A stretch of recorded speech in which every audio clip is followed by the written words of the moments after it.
Hello investors, welcome back once again to Insiderpedia. तो दोस्तों, पिछले हफ्ते मैंने एक इलेक्ट्रॉनिक्स मैन्युफैक्चरिंग का शेयर काइनेस्ट टेक्नोलॉजी अपने वीडियोस में अपडेट किया था। तो आज एक और मैं इलेक्ट्रॉनिक्स मैन्युफैक्चरिंग का स्टॉक लेके आया हूँ जिसका नाम है पीजी इलेक्ट्रोप्लास्ट लिमिटेड। तो आज इस वीडियो में इनका कंप्लीट स्टॉक एनालिसिस करेंगे और देखेंगे कि पीजो इलेक्ट्रोप्लास्ट लिमिटेड किस तरीके का शेयर है, ये कैसा परफॉर्म कर रहा है और इसके साथ साथ इनका फ्यूचर आउटलुक क्या हो सकता है। तो दोस्तों, जैसा कि मैंने बताया कि पीजी इलेक्ट्रोप्लास्ट लिमिटेड एक another electronics manufacturing service provider है और इसकी मार्केट कैप है 8391 करोड़। इसका स्टॉक पी 62 का दिख रहा है। इसके अलावा आरओसी 18% का और आरओई भी 18% का। अगर इसकी पी को थोड़ा सा ध्यान से देखें तो ये पीयर के कंपेरिजन में काफी अंडर वैल्यूड दिख रहा है। जैसा कि हम पीएस वाले सेक्शन में देख सकते हैं कि काइनेस्ट टेक्नोलॉजी का 132 का पी रेशियो है, हम इंटरप्राइजेस का 101, जीनस पावर को 125, एवलॉन का 123। इसके अलावा पीजी इलेक्ट्रोप्लास्ट का सिर्फ 62 का ट्रेड कर रहा है, जो कि इंडस्ट्री आपका एवरेज है 83 का, उससे काफी कम है। स्टॉक के शेयर प्राइस की बात करें तो पिछले साल ये शेयर 1500 से 1600 रुपए का था। इसने फिर 2400 रुपए का हाई लगाया, फिर ये शेयर काफी नीचे आ गया था। मार्च में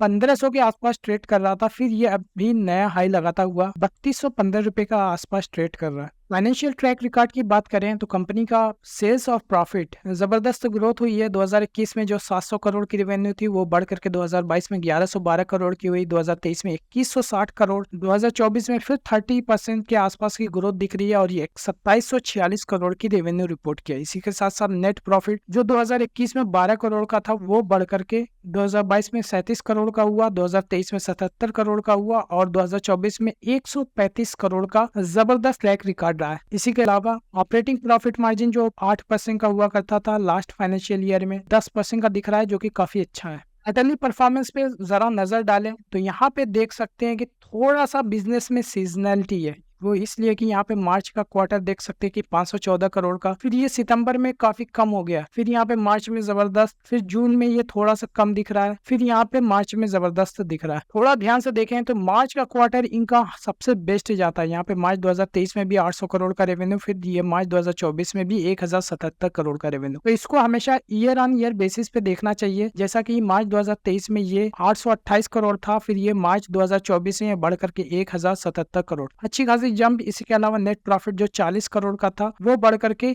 यहाँ पे लेटेस्ट क्वार्टर में 70 करोड़ का दिख रहा है, जो कि काफी अच्छा है। पास्ट में इसका ऑपरेटिंग प्रॉफिट मार्जिन 9% का था, जो कि लेटेस्ट क्वार्टर में 11% का है, जो कि काफी अच्छा दिख रहा है। इसके अलावा बैलेंस शीट पे अगर एक नजर डालें तो डेट लेवल जो 577 करोड़ का था वो घट करके 435 करोड़ का दिख रहा है। इसके अलावा रिजर्व में 373 करोड़ से बढ़ करके 1012 करोड़। इसके अलावा इक्विटी कैपिटल 23 करोड़ से बढ़ करके 26 करोड़ हो गया। इसका मतलब कंपनी ने कुछ नए फंड रेस किए हैं। कितना एग्जैक्ट फंड रेस किया और कहाँ पे यूज किया है इसको हम अभी कैश फ्लो वाले सेक्शन में डिस्कस करेंगे। FY24 में 186 करोड़ का कैश फ्रॉम ऑपरेटिंग एक्टिविटी है। इसके अलावा प्रोसीड फ्रॉम शेयर यानी नए शेयर इशू करके इन्होंने 492 करोड़ रेस किए। इसके अलावा रीपेमेंट किया बोरोइंग का, ये टोटल 245 करोड़ का डेट का रिडक्शन किया। इसीलिए हमें देखा कि बोरोइंग जो थी 500 करोड़ से घट करके 400 करोड़ दिख रही थी, क्योंकि इन्होंने नए शेयर इशू किए, फंड रेस किया और अपने डेट लेवल को कम किया। रेशियोज वाले सेक्शन में अगर हम आके देखें तो 2022 में ये 13% का आरओसी था, 2023 में बढ़ करके 17% और 2024 में ये 18% का दिख रहा है। इसके अलावा कैश कन्वर्जन साइकिल 77 डेज का जो था वो घट करके 67, इसके अलावा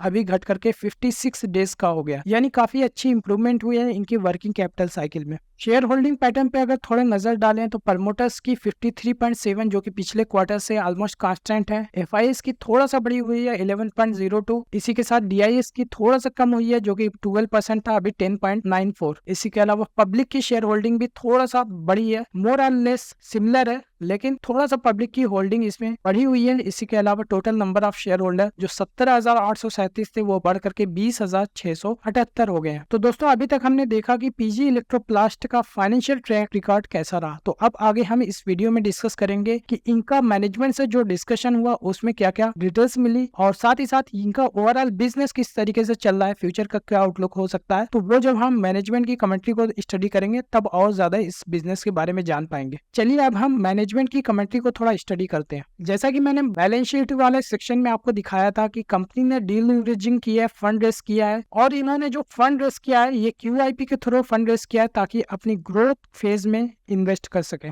ने एक ज्वाइंट वेंचर पार्टनरशिप की है। यहाँ पे इन्होंने बताया कि जो ज्वाइंट पार्टनरशिप की है यहाँ पे ये टीवी और अदर हार्डवेयर बिजनेस की मैन्युफैक्चरिंग करेंगे। इससे होगा ये कि जो भी ज्वाइंट वेंचर पार्टनर लाए उनके पास एक्सपर्टीज है इनकी, और इनके जो ज्वाइंट वेंचर पार्टनर्स है ये कार्बन जो मोबाइल की कंपनी है उसके प्रमोटर्स है, और इनका चाइना में काफी अच्छा रिलेशन है, और वहां से जो क्रिटिकल कंपोनेंट होते हैं वो आउटसोर्स करके कम कॉस्ट पे मैन्युफैक्चरिंग करने में इनको हेल्प करेंगे। हालांकि मैनेजमेंट का इनका कहना था कि अगर हम खुद से जाते चाइना तो वो कंपोनेंट हम खुद से नहीं ला पाते, इसीलिए हमने ज्वाइंट वेंचर किया है जो कि हमारे बिजनेस को स्केल करने में हेल्प करेगा। लास्ट में क्या बिजनेस था, अभी क्या आउटलुक बता रहे हैं वो अभी हम आगे वीडियो में और डिस्कस करेंगे। इसके अलावा गुडवर्थ इलेक्ट्रॉनिक्स ये जो ज्वाइंट वेंचर है ये IT हार्डवेयर में PLI स्कीम के लिए एलिजिबल है। FY24 के फाइनेंशियल हाइलाइट्स की बात करें तो रेवेन्यू इनका 27% से जंप हुआ कि जो कि 2746 करोड़ दिखा। इसके अलावा प्रोडक्ट बिजनेस ये कंट्रीब्यूशन है 61% का टोटल ऑपरेटिंग रेवेन्यू में। इबिटा मार्जिन जो है 52% की ग्रोथ हुई, और यहाँ पे 275 करोड़ का इबिटा मार्जिन पहुंच गया। इसी के अलावा नेट प्रॉफिट में देखिए काफी जबरदस्त ग्रोथ हुई है। हालांकि इनका रेवेन्यू सिर्फ 27% अप है, इनका जो नेट प्रॉफिट है वो 27% अप है, और इन्होंने अभी लेटेस्ट फाइनेंशियल ईयर में 137 करोड़ का नेट प्रॉफिट रिपोर्ट किया। इनकी ऑपरेटिंग रेवेन्यू है प्रोडक्ट बिजनेस से 1668 करोड़, और यहाँ से भी इन्होंने 24% की ग्रोथ रजिस्टर्ड की। रूम AC बिजनेस की बात करें तो टोटल जो रेवेन्यू है 2746 करोड़ में से 1300 करोड़, ऑलमोस्ट कह सकते हैं कि 50% जो रेवेन्यू है रूम AC बिजनेस से आ रहा है। यहाँ पे भी 26% की ग्रोथ रजिस्टर की है।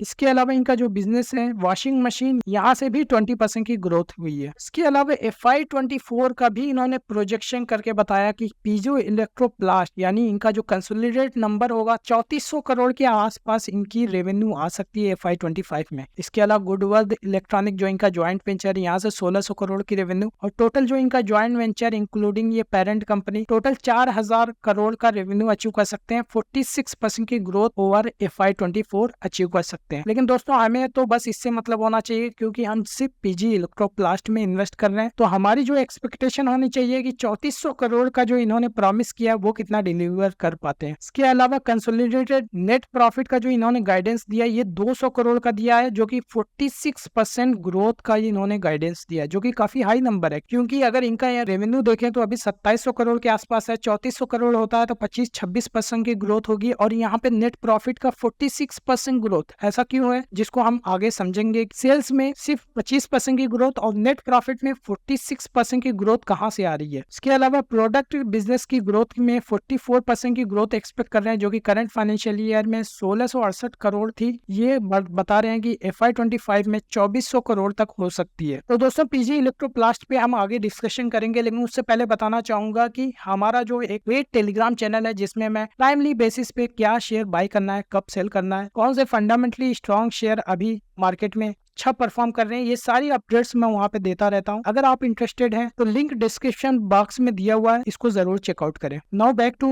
PG Electroplast. कैपेक्स और एक्सपेंशन प्लान की इनकी बात करें तो FY25 में इनका कैपेक्स गाइडेंस है कि 370 से 380 करोड़ का इन्वेस्टमेंट करेंगे। इनका कहना है कि इनका रूम AC की कैपेसिटी बढ़ाने वाले हैं, यहाँ पे न्यू इंटीग्रेटेड यूनिट ये राजस्थान में ऐड करने वाले हैं। इसके अलावा वॉशिंग मशीन जो इनका दूसरा काफी अच्छा प्रोडक्ट है, इनका 1.2 मिलियन से बढ़ा करके कैपेसिटी 2 मिलियन करने वाले हैं। और ये जो नया एक्सपेंशन होगा प्योरली ग्रीन फील्ड फैसिलिटी जो कि ग्रेटर नोएडा में है वहां पे होगा। और इसी के साथ साथ ये टारगेट कर रहे हैं 35 to 40% growth room AC numbers में FY25 के लिए। प्रोडक्ट डेवलपमेंट और क्लाइंट रिस्पांस की बात करें तो इन्होंने न्यू प्रोडक्ट ऑफरिंग की वॉशिंग मशीन में, इसके अलावा रूम AC में, जिसपे इनको कस्टमर से काफी पॉजिटिव फीडबैक आया, और इनका कहना है कि कई ऐसे क्लाइंट से ये डिस्कशन कर रहे हैं जो कि अपनी मैन्युफैक्चरिंग शिफ्ट करने वाले हैं चाइना से इंडिया की तरफ। तो दोस्तों ये चाइना टू इंडिया ये काफी ज्यादा इंपॉर्टेंट है, क्योंकि अभी देखें कि जो भी इलेक्ट्रॉनिक्स की जो ग्रोथ है इंडिया में मैन्युफैक्चरिंग में, ये सारी चाइना से जो आउटसोर्सिंग हो रही थी वो शिफ्ट हो रही है इंडिया की तरफ। तो यही मैनेजमेंट का भी कहना था कि हमने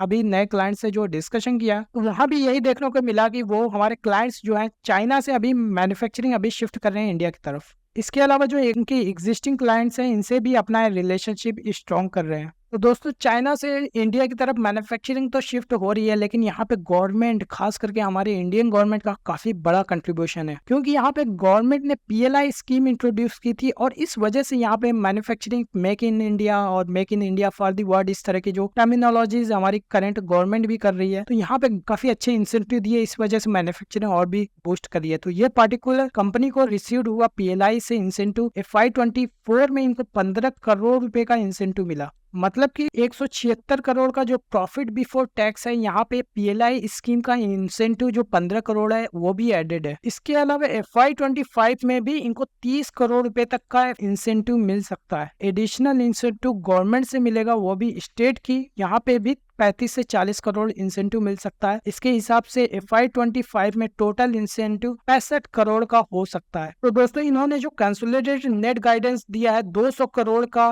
नेट प्रॉफिट FY25 में, इसमें से 65 करोड़ रुपए तक का इंसेंटिव आपका PLI स्कीम से मिल सकता है। इसी वजह से मैंने बोला कि 25% की ग्रोथ इनका रेवेन्यू है, लेकिन 46% की जो ग्रोथ आ रही है वो PLI स्कीम इंसेंटिव की वजह से इतनी ज्यादा पैट में ग्रोथ दिख रही है। ज्वाइंट वेंचर की परफॉर्मेंस की बात करें तो इन्होंने बताया कि जैना ज्वाइंट वेंचर से इनका जो 3.5 लाख का टीवी लास्ट ईयर मैन्युफैक्चर किया और इस साल 7 से 8 लाख की फर्स्ट ईयर में ही ज्वाइंट वेंचर से। इसके अलावा सिग्निफिकेंट ग्रोथ एक्सपेक्ट कर रहे हैं नेक्स्ट 1 to 2 ईयर्स में। इंडस्ट्री ग्रोथ और मार्केट शेयर की बात करें तो इनका कहना है कि इंडस्ट्री ग्रोथ से ही टाइड रहेगा, जो कि 15 से 20% इंडस्ट्री ग्रोथ है, तो ये भी कंपनी उसको परफॉर्म करने की कोशिश करेगी, क्योंकि इन्होंने मार्केट शेयर गेन किया है। मतलब कि अगर 15 से 20% इंडस्ट्री ग्रोथ है तो ये 25 से 30% तक ग्रो कर सकते हैं। कॉम्पिटेटिव लैंडस्केप की बात करें जो कि काफी इंपॉर्टेंट है, क्योंकि इनको डिक्सन टेक्नोलॉजी से वॉशिंग मशीन और टीवी में कंपटीशन मिल रहा है। इसके अलावा एम्बर, देखिए ये सारी लिस्टेड कंपनी है, इसमें इनको AC से कंपटीशन मिल रहा है। डिक्सन तो इंडिया में जो है सबसे बड़ी इलेक्ट्रॉनिक्स मैन्युफैक्चरिंग कंपनी है। इसके अलावा एम्बर भी आपकी लिस्टेड डोमेन में एक बड़ी मैन्युफैक्चरिंग कंपनी है। इन्होंने काफी ट्रांसपेरेंसी से बताया कि एम्बर जो है वॉशिंग मशीन में इंटर करने वाला है रेसोजेट में इन्वेस्टमेंट करके, तो यहाँ पे भी वॉशिंग मशीन में इनका कंपटीशन बढ़ रहा है। PCB असेंबली और कंट्रोलर सप्लाई के बारे में बात करते हुए बताया कि ये कंपनी ऑलरेडी PCB असेंबली कर रही है और कंट्रोलर सप्लाई कर रही है अपने AC और TVs के मदरबोर्ड के लिए। एडिशनल अपॉर्चुनिटीज जो कमिंग ईयर्स में इनको ग्रोथ दिलाने के लिए हेल्प कर सकती है, उसको भी ये एक्सप्लोर कर रहे हैं। तो दोस्तों इस वीडियो का सबसे इंपॉर्टेंट पार्ट कंक्लूजन। तो इस पर्टिकुलर शेयर पे मेरा क्या व्यू है, जो भी हमने डेटा फैक्ट्स देखे और जो भी हमने यहाँ पे मैनेजमेंट की कमेंट्री सुनी, उसके बेसिस पे मैंने डिसाइड किया कि कहीं ना कहीं ये कंपनी 25 से 30% की रफ्तार से ग्रो कर सकती है। यहाँ पे इनका रेवेन्यू से ज्यादा प्रॉफिट ग्रो कर सकता है, क्योंकि यहाँ पे इनको PLI स्कीम से इंसेंटिव काफी जबरदस्त मिल रहा है। इसके अलावा इनका कंपटीशन भी काफी इंटेंस होने वाला है, जहाँ पे डिक्सन, एम्बर जैसी कंपनियों के साथ इनका जबरदस्त कंपटीशन होने वाला है। हालांकि इनका PE सिर्फ 62 का दिख रहा है, जो कि इनके पीयर से कंपेयर करो तो काफी कम है। इसके बेसिस पे शेयर थोड़ा सा अंडर वैल्यूड दिख रहा है कंपेरेटिवली। लेकिन दोस्तों आपको पता होना चाहिए काइनेस टेक्नोलॉजी, जिसपे मैं ऑलरेडी एक वीडियो बना चुका हूँ, जिसको आप आई बटन में जाकर देख सकते हैं। ये कंपनी 50 से 60% ग्रो कर रही है। एम्बर इंटरप्राइजेस, हालांकि इसकी परफॉर्मेंस उतनी अच्छी नहीं है, तो ये जो अदर कंपटीटर्स हैं वो काफी ज्यादा तेजी से, खास करके डिक्सन भी काफी जबरदस्त ग्रोथ है, इसकी वजह से ये काफी प्रीमियम पे ट्रेड कर रहे हैं। तो दोस्तों ये शेयर अगर पी के टर्म्स में सस्ता दिख रहा है तो मुझे लगता है कि आपको इसको इस तरीके से देखना चाहिए कि सोना हमेशा महंगा होता है चांदी से। तो अगर कंपटीटर्स की ज्यादा वैल्यूएशन मिल रही है तो उसके पीछे की वजह है, क्योंकि काइनेस टेक्नोलॉजी को अगर देखें तो ये काफी ज्यादा डाइवर्सिफाइड बिजनेस है। यहीं पे PG इलेक्ट्रोप्लास्ट जो कि वॉशिंग मशीन, AC, ये 2-3 प्रोडक्ट में ही अपना रेवेन्यू सिर्फ ला रहे हैं। तो फिलहाल की जैसे कि बताया कि मैं काइनेस टेक्नोलॉजी में ऑलरेडी इन्वेस्टेड हूँ, तो मैं इसी में अभी इन्वेस्टमेंट रहने का प्लान रहेगा। और जहां तक PG इलेक्ट्रोप्लास्ट की बात है तो मैं इसको अभी पॉज ऑन कर रहा हूँ। तो दोस्तों इसके अलावा एक सेपरेट वीडियो भी बनाया जा सकता है, जहाँ पे हम काइनेस टेक्नोलॉजी और PG इलेक्ट्रोप्लास्ट के फाइनेंशियल मेट्रिक को कंपेयर करके देख सकते हैं कि कौन बेटर परफॉर्म कर रहा है, किसका फ्यूचर आउटलुक बेटर है। तो अगर आप लोग इंटरेस्टेड होंगे तो इस पे मैं एक सेपरेट वीडियो बना दूंगा। तो दोस्तों उम्मीद करता हूँ कि PG इलेक्ट्रोप्लास्ट का जो मेरा इन्वेस्टमेंट का व्यू है वो आप लोग समझ गए होंगे। समझ गए हैं तो इस वीडियो को लाइक करें, चैनल पे नए हैं तो सब्सक्राइब कर लें, क्योंकि इसी तरह के वीडियोस मैं रेगुलरली अपडेट करते रहता हूँ। And thank you for watching.